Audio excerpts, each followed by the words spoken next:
When I was unconscious and fighting for my life, my parents instructed the doctors not to contact them again. They stood in my hospital room staring at my broken body and declared, "He's not going to survive anyway." Even though I couldn't move or speak, I heard every word they said. That moment haunted me long after I regained consciousness. I never informed them that I had recovered.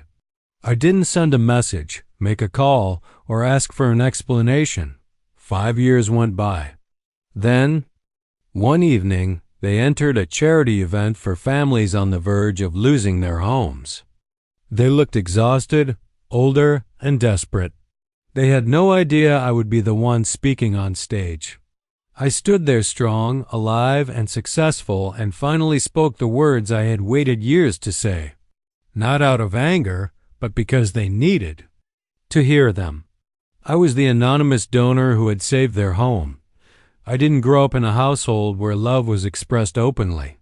Instead, it was measured by achievements, good grades, trophies, completed tasks, and how well you controlled your emotions. My father, Garrick Thorne, was a retired Marine. Every morning began precisely at 6 a.m. Beds had to be made tightly. Silence was expected at breakfast. Failure was seen as weakness, and weakness was unacceptable.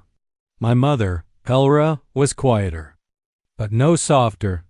She believed emotions were unnecessary distractions. When I scraped my knee as a child, she handed me a damp paper towel and walked off. When I came home crying in 7th grade after being bullied, she told me, "Toughen up." That was her version of care, or at least, that's what I convinced myself. I was their only child. Maybe they assumed that meant I would carry the family name with more strength. I tried. I followed their rules, stood tall, kept quiet, and did everything I thought would earn their pride. But it never felt sufficient. In high school, I discovered computers. Coding made sense to me. It was logical, structured, and didn't criticize me. I developed my first app during my junior year and presented it at a state competition where I won 2nd place. My father didn't attend. He dismissed it as something for nerds. When I returned home with the silver plaque, he glanced at it for a moment and said, "Let me know when you win first." That night, I stayed awake until 3 a.m., rewriting the code, as if fixing one more error would somehow repair what was broken between us. After high school, I enrolled in a university 2 states away. It wasn't an Ivy League school, but it was mine. I packed my belongings without assistance. As I left, my father stood at the door and handed me an envelope containing $500. "Don't waste it," he said.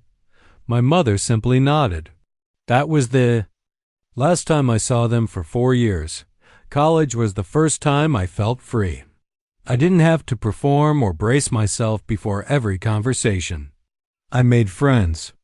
I met Janae, a photography student with a laugh that made everything feel easier. She believed in me before I believed in myself.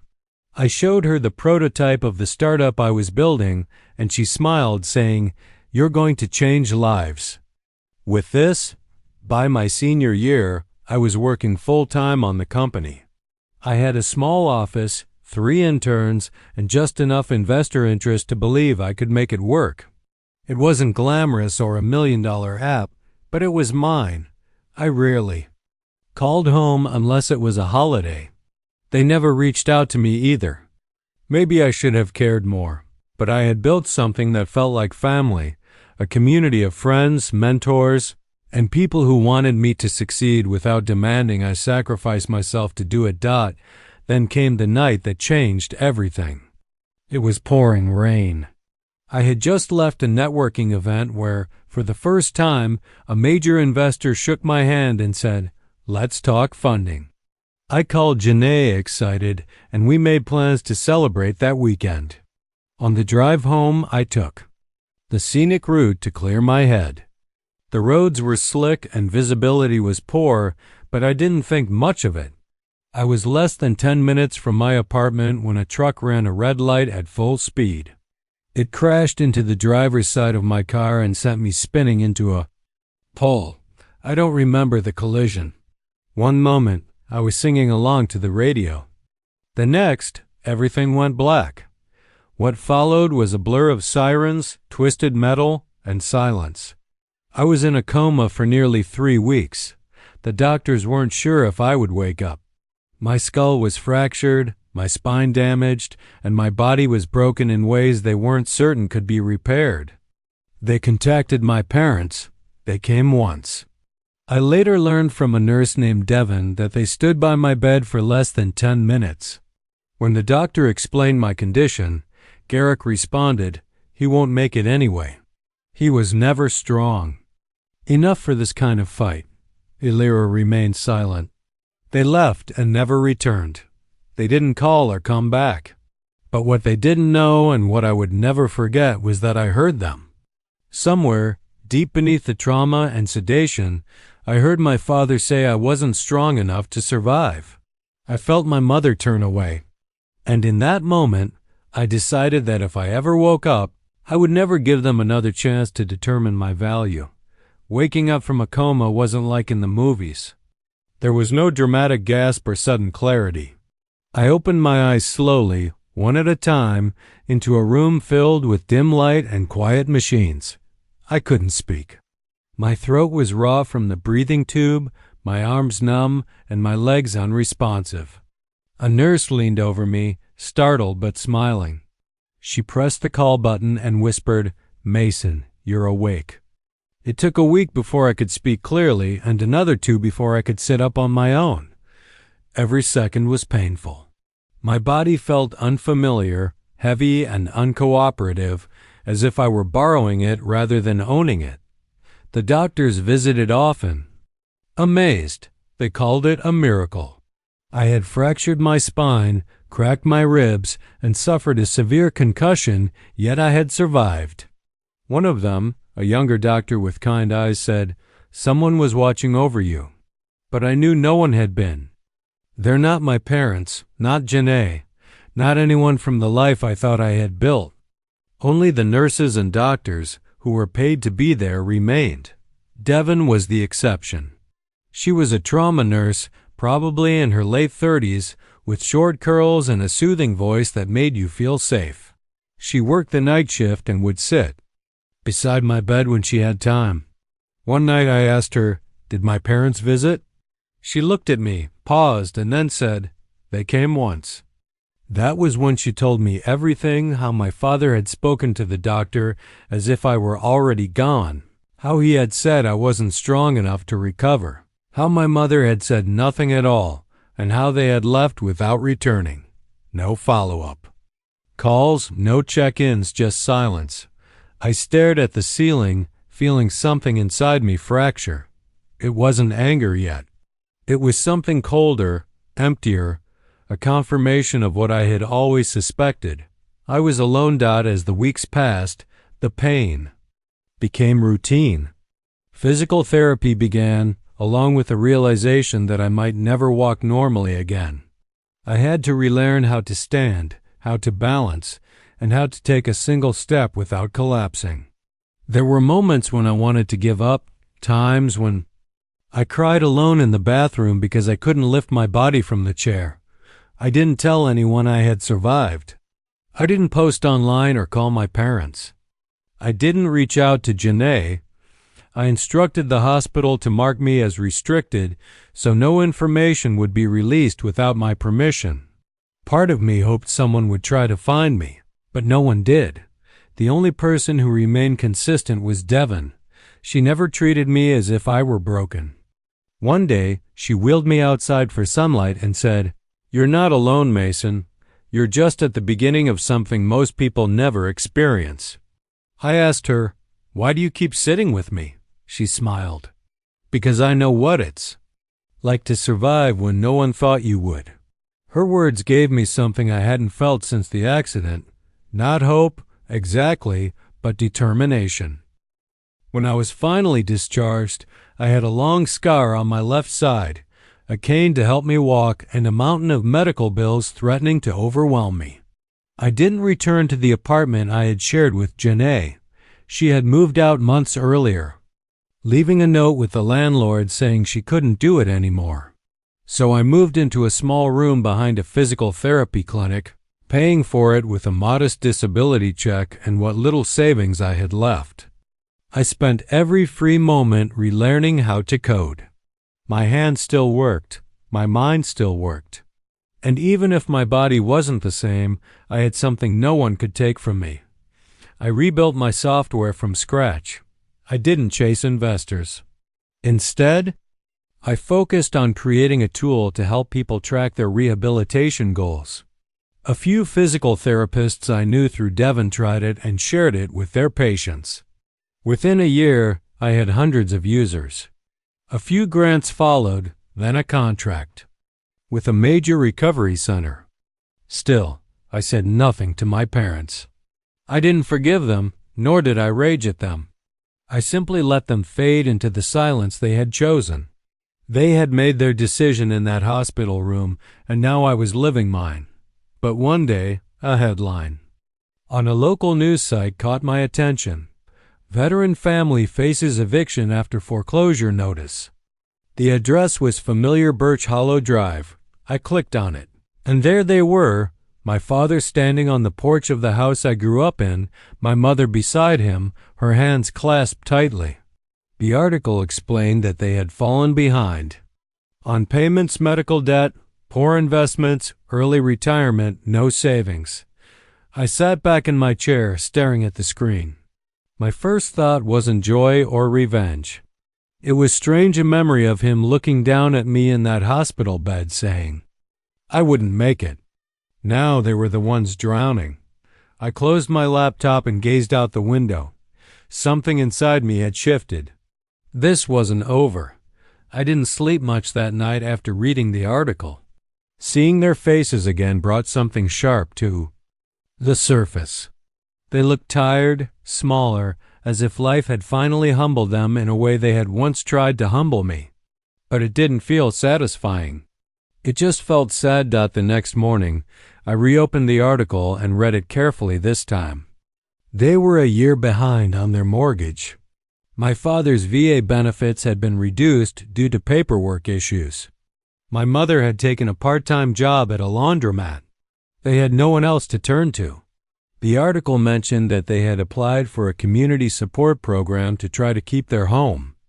There was also going to be a local fundraiser to raise the remaining amount they owed, just over $34. It could have been anyone, just another struggling couple trying to survive. But it wasn't. It was them. The people who had stood over me and left me for dead. I walked into my office later that day and sat across from Devon. She saw the expression on my face before I even spoke. What's wrong? She asked. I turned the monitor toward her. That's them. That's my parents. She leaned in, reading, her mouth tightening. They're losing the house? I nodded. It's the same house I grew up in. Devon didn't respond immediately. Then she leaned back and said calmly, You know, you don't owe them anything. I looked at her. I know. She studied me. So what are you thinking? I didn't answer for a long time. I just stared at the photo of them on the porch. My father's hands were clenched into fists. My mother's eyes were downcast. There was no pride left in them. Finally, I said, I'm not thinking about them. I'm thinking about the kid who used to stand in that front yard, hoping they'd look at him like he mattered.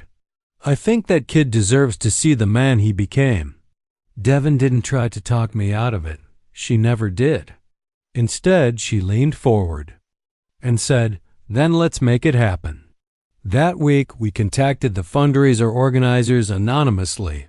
We requested the full list of debts tied to the foreclosure. Then, we paid every cent through our nonprofit. It was a simple transaction: one donor, one payment. I ensured no names were attached until the public reveal at the fundraiser gala. We helped people, everyday families drowning in medical bills, veterans struggling to afford medications, single parents being priced out of their homes. And every time I felt like I was helping someone who had once been me. This was no different. Not really. Still, I couldn't ignore the weight of it. The week before the fundraiser, I drove by the house. It looked smaller than I remembered. The paint was chipped and the front porch sagged slightly, but the wind chimes were still there, the same ones my mother had bought at a flea market years ago. I sat in the car for 20 minutes, watching the windows. No one came out. No one saw me. When I told Devin I was going to speak at the event, she asked if I was sure. "They won't know until I walk out there," I said. She tilted her head. "Is that why you're doing it?" I thought for a second. "No, I'm doing it because I need to stop pretending what they did didn't hurt. I need to say it out loud where they can hear it. Not to shame them, not even to forgive them. Just to speak it for myself." She smiled, not her usual gentle one, but a proud one. "Then let them hear you." The night of the fundraiser arrived faster than I expected. It was held in a community hall just a few miles from the house. Dozens of families attended. Local businesses donated food, and volunteers worked the room. I watched from backstage as my parents walked in. My father wore his only suit, the one he used to wear to church. My mother had on a simple blue dress, the same one I remembered her wearing at my high school graduation. They didn't recognize anyone. They sat quietly near the front, hands folded, eyes forward. They didn't know I was there. Not yet. As the evening progressed, people shared their stories: cancer survivors, families saved from eviction, veterans lifted from rock bottom. Then the host stepped up to the microphone and said, "Tonight, we want to honor one particular donor, someone who gave quietly but whose impact speaks volumes." That was my signal. I stepped onto the stage. The lights weren't blinding. I could see their faces instantly. My mother froze. My father's lips parted slightly, then pressed back into a hard line. I gripped the microphone, took a breath, and began. When I walked onto that stage, the entire room faded into the background. The applause was soft and polite, but I didn't hear it. My eyes were fixed on two people in the third row. My mother's hands were clenched tightly in her lap. My father sat rigid, chin up, jaw locked, as if bracing for something he couldn't anticipate. I hadn't seen their faces in 5 years, not in person, not since the hospital.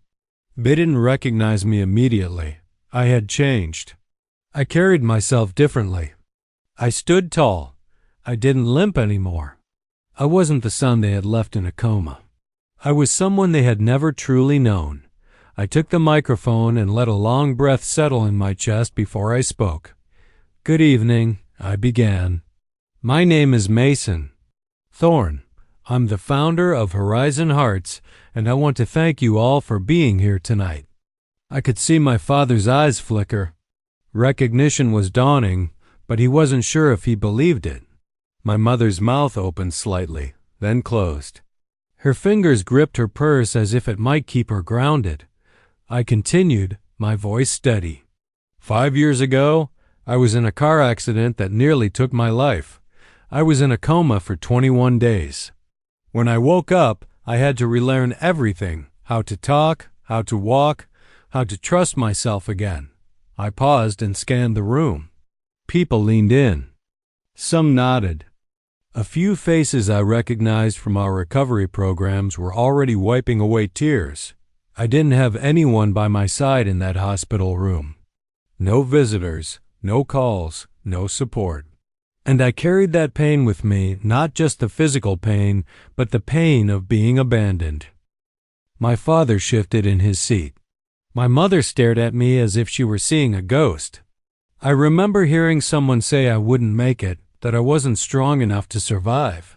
And in that moment, I decided that if I ever did come back, I would never again let anyone determine my worth for me. The room was silent now. Not a cough, not a phone buzzing, just stillness. I took a breath and looked directly at them. Tonight, I stand before you as the person who donated to save a family's home. A family who was facing eviction after a lifetime of hard work. A family who had lost their safety net. That donation came from me. Gasps rose from the crowd. Few heads turned toward my parents. My father's face was unreadable.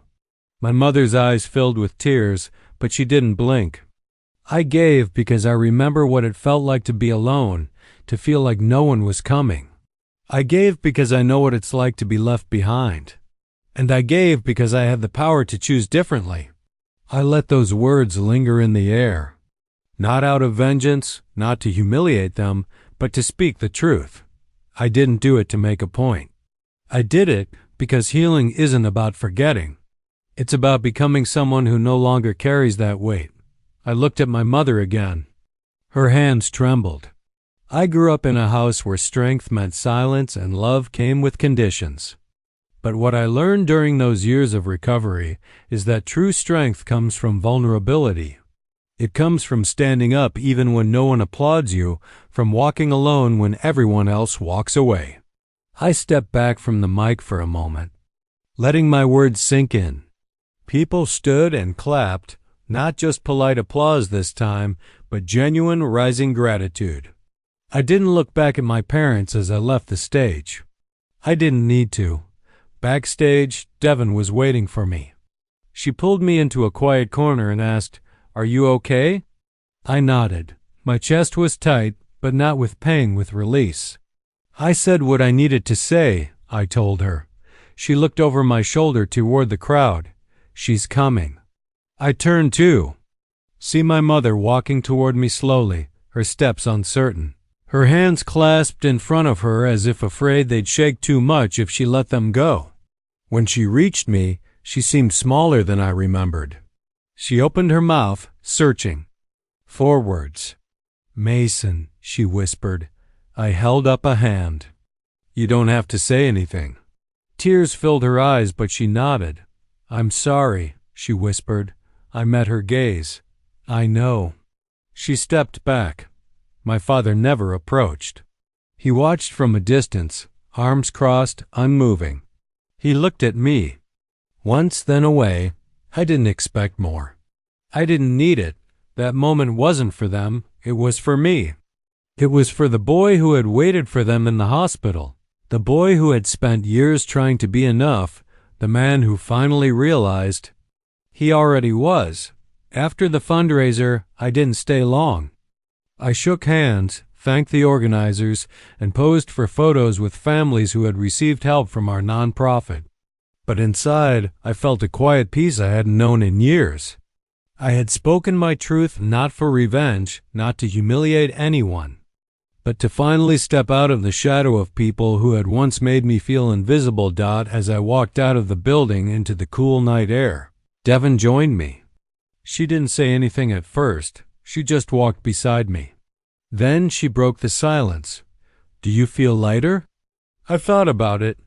"I feel free."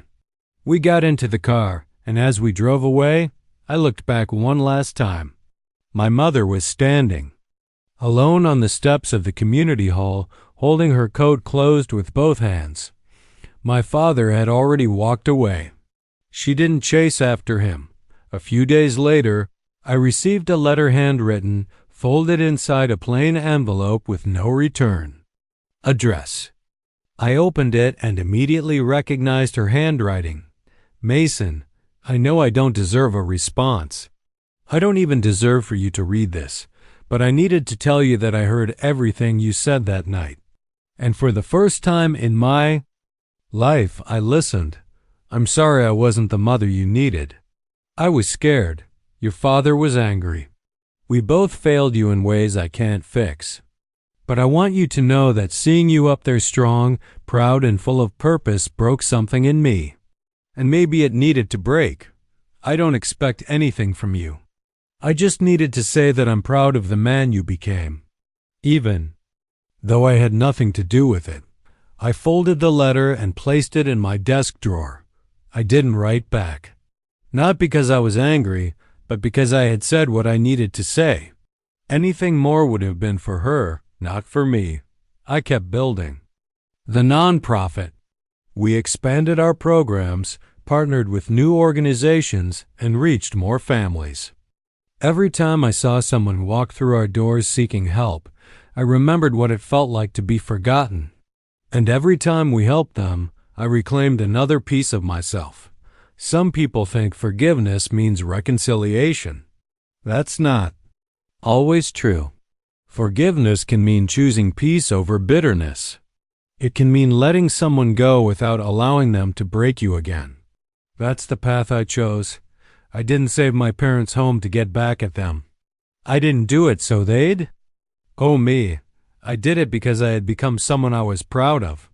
And that version of me, the man I had worked so hard to become, didn't leave people to suffer just because they had once left him. Devin and I often talked about the night of the fundraiser and the weeks that followed. She said she had never seen a room go so quiet or a truth spoken so clearly. You could have crushed them, she said once, but you didn't. That wouldn't have changed anything, I told her. The point wasn't in hurting them. It was in walking up there at all. In standing up after being left behind and deciding not to let that define me. In time, the house on Birch Hollow Drive was repaired. My mother stayed there. My father moved out. I don't know where he went. Maybe back to his brother's place upstate. Maybe somewhere he could keep pretending nothing had happened. Sometimes.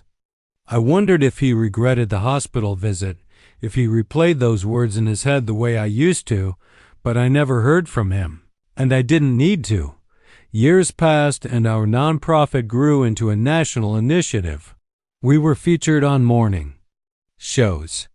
I gave talks about recovery, resilience, and what it means to rise without resentment. I never told the full story on camera until now because this isn't a story about abandonment. It's a story about becoming, about choosing who you want to be when no one is watching, about standing up after being left behind and deciding not to let that define you. My parents made their choice, and I made mine. They let go. I held on.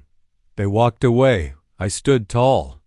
They said I wouldn't make it, and I proved them wrong, not with anger, but with grace. Thank you for listening to my story.